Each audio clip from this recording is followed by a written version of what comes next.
students, welcome to LearnIt. Students, we are going to start with new chapter, that is cash flow statement.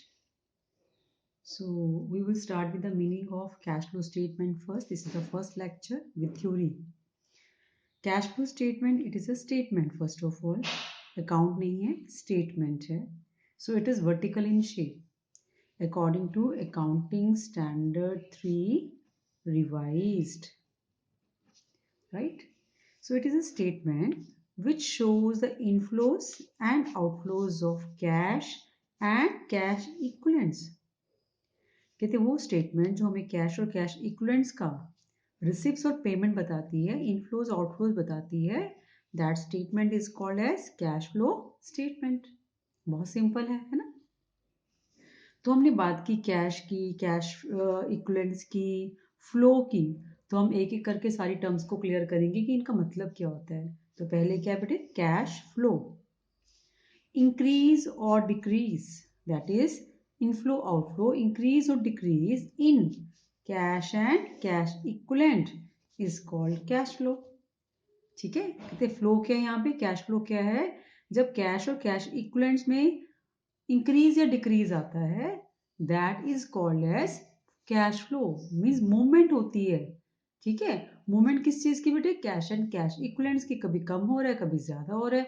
So that movement of cash and cash equivalent, that increase और decrease in cash and cash equivalent, it is called as cash flow. Clear. Then we have next term cash. हम बात कर रहे हैं यहाँ पे cash and cash equivalents की. तो पहले कैश क्या होता है. कैश में क्या आता है बच्चे, it includes cash in hand, जो हमारे हाथ में है, इंटरप्राइज के हाथ में है. ठीक है. मीन्स उनके हम कहते हैं कि इन हैंड इतना अमाउंट है हमारे पास. So that cash in hand. And cash at bank. Cash at bank का मतलब क्या बच्चे, demand deposits with bank. Demand deposits का मतलब क्या है कि ये शॉर्ट टर्म के लिए है ना. कहीं पे ये मंथ पीरियड होता है, कहीं पे उससे भी कम होता है, कहीं पे 90 डेज होता है. तो जो हम शॉर्ट स्पैन के लिए बैंक के पास रखते हैं, और कभी भी डिमांड पे ये डिपॉजिट्स का विड्रॉल भी कर सकते हैं, इसको इन कैश कर सकते हैं. सो क्या क्या आया कैश में बेटे, कैश इन हैंड आया, cash at bank, that is demand deposit with bank. Clear. Cheques होते हैं, ड्राफ्ट्स होते हैं, सारा किस में आ जाता है बच्चे, कैश में आ जाता है. Then we have cash equivalents. Cash equivalent क्या है, जो कैश के बराबर है. इक्विवेलेंट में जो कैश के इक्वल है. लेकिन इसका मीनिंग क्या है बच्चे, आइटम्स दैट आर इजिली और readily converted into cash without loss of its value.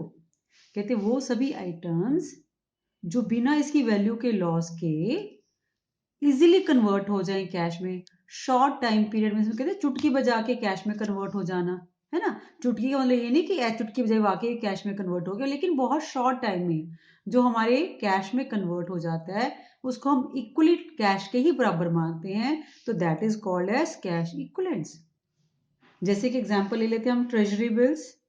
ठीक है. इसको हम कुछ टाइम के बाद कन्वर्ट कर सकते हैं कैश में. कमर्शियल बिल्स हैं, BR बिल्स पेबल होते हैं ना बच्चे, तो वो कमर्शियल बिल्स भी क्या होते हैं आपके, दीज आर कैश इक्विवेलेंट्स. ठीक है. मार्केटेबल सिक्योरिटीज, जिसको हम करंट इन्वेस्टमेंट भी बोलते हैं, मार्केटेबल सिक्योरिटीज को अब हम कैसे डील करते हैं, इन कैश इक्विवेलेंट के इक्वल मानते हैं. ठीक है. तो कैश इक्विवेलेंट क्या हुआ, which is equal to cash, which can be easily and readily converted into cash without loss of its value. ठीक है बेटे. Then there may be question in the exam, syllabus में भी है बच्चे, कि what are the various objectives of cash flow statement. हम ये जो कैश फ्लो स्टेटमेंट की बात कर रहे हैं, ये बना रहे हैं, इसके कुछ पर्पस है, इसके ऑब्जेक्टिव्स हैं. हम 2-3 पॉइंट्स कर लेंगे. तो पहला पॉइंट क्या बच्चे, to know inflows and outflows of cash. तो पहला तो यही हो गया कि हम जानना चाहते हैं कि एक इंटरप्राइज का कितना इनफ्लो हो रहा है, कितना आउटफ्लो हो रहा है कैश का. तो उस चीज के लिए हम क्या बनाते हैं बच्चे, कैश फ्लो स्टेटमेंट बनाते हैं. दूसरा क्या है, to plan and control cash flow. हम मेन बात कर रहे हैं कैश फ्लो की, जो कैश की ट्रांजैक्शन है हमने वो यहाँ पे कंसिडर करनी है. तो हम चाहते हैं कि उसको प्लान किया जाए, उसको कंट्रोल किया जाए, cash flow, so as no shortage और surplus of cash at any point of time. के इंटरप्राइज में कभी भी कैश की शॉर्टेज ना आए या कैश सरप्लस ना हो किसी भी मूवमेंट पे, ठीक है ना। जितना आपका एडिक्वेट रिक्वायर्ड है उतना ही आपका वहाँ पे कैश जो है अवेलेबल होना चाहिए. So to avoid the shortage and surplus of cash in the enterprise, so that way it is required to have cash flow statement. Clear है बच्चे? We can have another purpose too. तीसरा क्या हम लिख रहे हैं? To know the causes of movement of cash during period in operating activity, investing activity and financing activity. कहते हैं हम जानना चाहते हैं कि क्या कारण है अगर कैश कम हो रही है या ज़्यादा हो रही है इन 3 एक्टिविटीज़ के through, operating activity, investing activity और फाइनेंसिंग एक्टिविटी में. तो ये जो कम ज़्यादा हो रहा है, जो फ्लो हो रहा है, इसके रीजंस क्या है, कारण क्या है? क्या एक्सपेंसेस बहुत ज़्यादा हो गया, क्या रेवेन्यूज ज़्यादा हो गई हैं, क्या सेल हो गई एसेट्स की, ठीक है, फाइनेंस से हमारे पास ज़्यादा पैसा आ रहा है. So what is the causes of movement of such cash and cash equivalent during period from operating activity, investing activity and financing activity. Clear हो रहा बच्चे? The next we have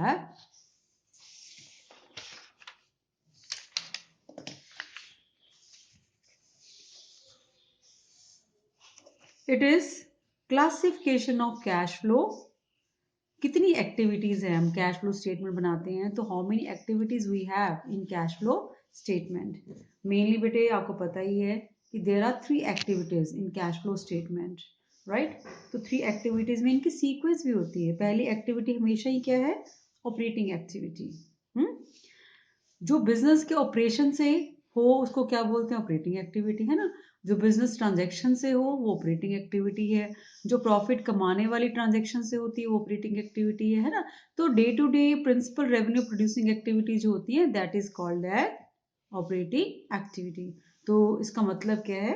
these are those principal revenue producing activities direct जो हमारी revenues earn करती हैं, है ना, which results from various transactions to earn profits. कहते all those transactions which help in earning profits, right, and which are principal revenue generating activities.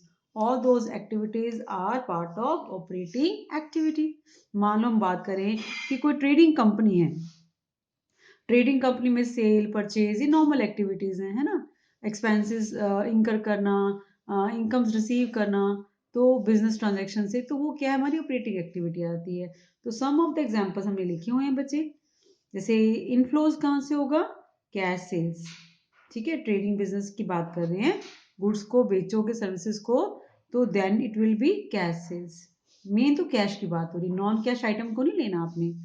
Cash collected from trade receivable. Trade receivable में पता ही है हमें क्या होता है? Debtors and bills receivable.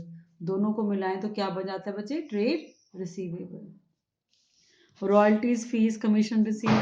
तो हमने ऑपरेटिंग बिजनेस ट्रांजैक्शन भी लेने and other activities which is not of investing and financing. कहते वो सारी एक्टिविटीज भी लेनी है ऑपरेटिंग में जो इन्वेस्टिंग भी नहीं है और फाइनेंसिंग भी नहीं है और जो प्रिंसिपल रेवेन्यू जनरेटिंग भी है और सम अदर एक्टिविटीज टू. जैसे हमने यहाँ पे लिखा ना, royalties, fees, commission receive, these are some other activities जहाँ से हमें रेवेन्यू जनरेट हो रहा है, लेकिन ना तो ये इन्वेस्टिंग में आती है बच्चे, ना ये आपकी फाइनेंसिंग में आती है. So that way it is the various examples we have taken for cash inflows. ऐसे ही बेटे आउटफ्लोज का भी है. अगर मान लो गुड्स परचेज की जाए कैश पे, पेमेंट की जाए ट्रेड रिसीवेबल पेबल्स को, payment of some of the operating expenses जैसे wages, salaries, all those expenses will come under cash outflow. और ये भी हमारे किस में आता है बच्चे? ऑपरेटिंग एक्टिविटीज में. क्लियर है? तो नेक्स्ट हमारे पास क्या है बच्चे? Investing activity. इन्वेस्टिंग एक्टिविटी में it includes transactions involving purchase and sale of the long term assets which are not held for resale. तो इन्वेस्टिंग में जब आप बैलेंस शीट देखेंगे, बैलेंस शीट में सिर्फ आपने long term assets, fix assets, non current assets को ही देखना है, ठीक है, और कुछ नहीं देखना आपने. तो क्या कह रहा है वो? कहते it includes all those transaction which involve purchase and sale of the long term assets including long term investments, ठीक है, which are not held for resale. जो हम यूज करने के लिए लॉन्ग पर्पस के लिए यूज के लिए करते हैं, जिससे हमें लॉन्ग लाइफ में फ्यूचर में रेवेन्यू जनरेट होता है, ठीक है, इनकम जनरेट होती है। तो एग्जाम्पल है plant and machinery, building, investment etcetera. अगर इन्वेस्टमेंट शॉर्ट पीरियड के लिए है तो करंट इन्वेस्टमेंट हो जाएगी। करंट इन्वेस्टमेंट है तो आपको पता ही है कैश इक्विवेलेंट में हमने डिस्कस किया है, उसको इंक्लूड करना है, तो फिर यहाँ पे नहीं करना, राइट बेटा। सो नेक्स्ट इसके एग्जाम्पल ले लेते हैं हम कि इन्वेस्टिंग एक्टिविटी में भी इनफ्लोज भी है बेटा, आउटफ्लोज भी है। सम ऑफ द एग्जाम्पल, सारे नहीं लिखे गए, some of the examples we have taken. Fix assets की सेल हो जाए, sale of investments, right, interest received आ जाए, डिविडेंड रिसीव्ड आ जाए, रेंट फ्रॉम प्रॉपर्टी, कोई प्रॉपर्टी हमने एज एन इन्वेस्टमेंट रखी है, उसके ऊपर रेंट आ रहा है, हमने उसको किराए पे दिया, उस प्रॉपर्टी से हमें रेंट आ रहा है, तो ये सारी हमारी क्या हो जाएंगी, इनफ्लो फ्रॉम इन्वेस्टिंग एक्टिविटी। ऐसे ही कैश आउटफ्लो भी है, एसेट्स को खरीदा, फिक्स्ड एसेट्स को, लॉन्ग टर्म इन्वेस्टमेंट परचेज की है अदर देन मार्केटेबल सिक्योरिटी, क्योंकि मार्केटेबल सिक्योरिटीज क्या है बेटे हमारी, कैश इक्विवेलेंट है, करंट इन्वेस्टमेंट कैश इक्विवेलेंट है। इनकम टैक्स पेड, कई बार हम इनकम टैक्स पे करते हैं some of the fix assets, तो इनकम टैक्स अगर पे किया वो भी हमारा क्या है, cash outflow from investing activity, ठीक। So these are some of the examples of investing activity we have taken. Now we will see कि next it is financing activity.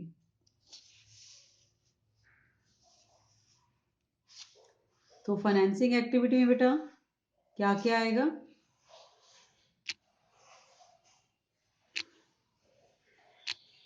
तो financing activity it includes activities that results in change in size and composition of owner's capital and borrowings of the enterprise।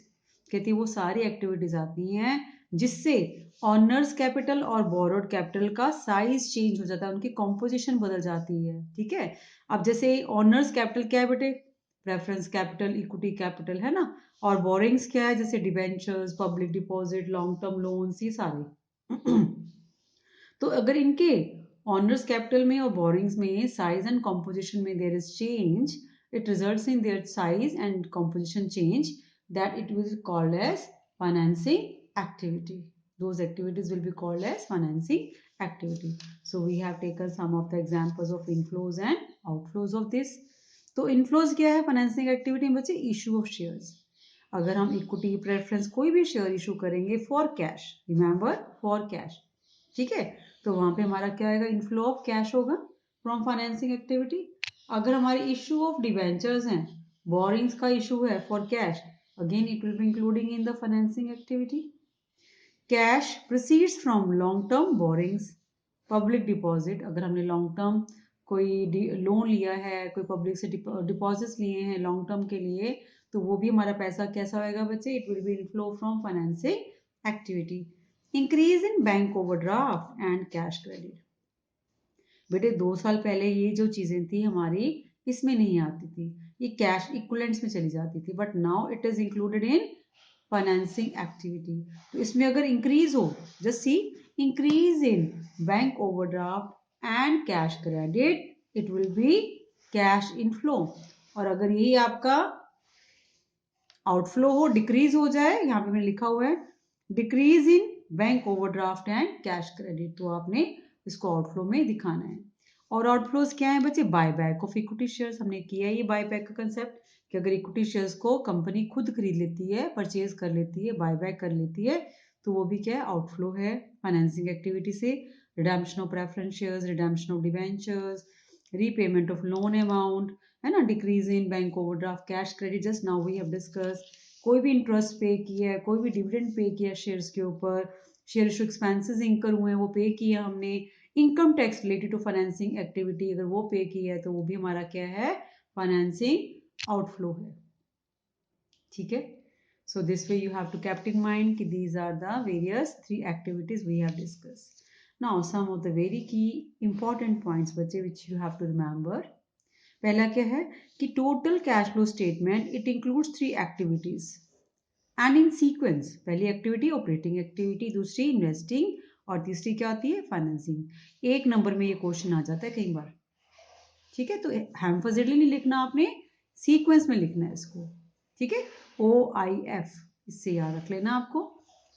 दूसरा क्या है, results of all activities. कहते हैं जो हम इनका रिजल्ट निकालते हैं, चाहे वो पॉजिटिव हो चाहे वो नेगेटिव हो, results of all activities may be positive और इट मे बी नेगेटिव।